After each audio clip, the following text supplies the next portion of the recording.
पण या 26 जानेवारीला म्हणजे उद्या आपण देशाचं संविधान स्वीकारलं, त्याला 75 वर्ष होत आहेत. अभिमानाची गोष्ट आहे. एक सार्वभौम प्रजासत्ताक स्वतंत्र झाल्यानंतर स्वतःचं संविधान असणारा आपला देश,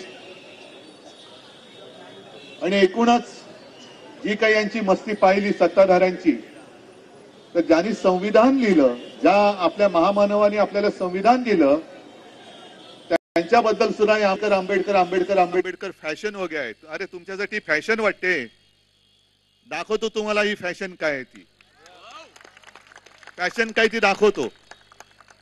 पण एवढा मस्तवालपणा आजपर्यंत कोणी करण्याचं धाडस दाखवलं नव्हतं, ते धाडस हे दाखवायला लागलेत.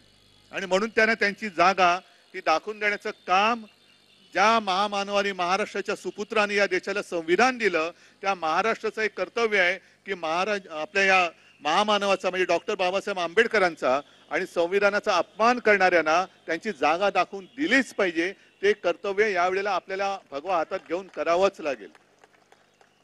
आज 25 जानेवारी हा मतदार दिन असतो, पण मतदानाची काही किंमत राहिली का शिल्लक? कसं मतदान होतंय? म्हणजे माझं तर म्हणणं असे की ईव्हीएम मध्ये घोटाळा होतो नाही होत ही तांत्रिक बाब आहे, पण त्याच्यामध्ये सुद्धा आता या सगळ्या यंत्रणा हातामध्ये धरून जणू काही या देशामध्ये नागरिक हा नावाचा काही प्राणी नाहीच आहे, अशा पद्धतीने राज्यकारभार चाललेला आहे. म्हणजे आपले मूलभूत अधिकार हे आता हिसकावून घेतले जात आहेत.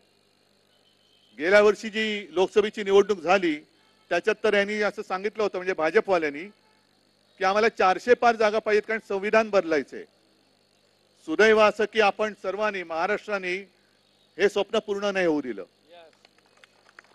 पण संविधान मानतंय कोण? कारण गद्दारी करून शिवसेना फोडली, शिवसेना चोरली, त्याला सुद्धा 2.5-3 वर्ष होऊन गेली. आम्ही दरवाजे ठोकून ठोकून ठोकून ठोकून आमचे हात आता दुखायला लागले. लोकशाही या देशात शिल्लक राहिली की नाही? तसं पाहिलं तर हा निकाल पहिल्या 2-3 महिन्यामध्ये लागायला पाहिजे होता. त्या संविधानामध्ये ते कलम 10 का काय ना, शेड्यूल 10, हे सगळ्यांना कळतंय, पण समोर दिसत असून सुद्धा मानायचं नाही. ही हुकुमशाही आहे आणि त्या हुकुमशाहीच्या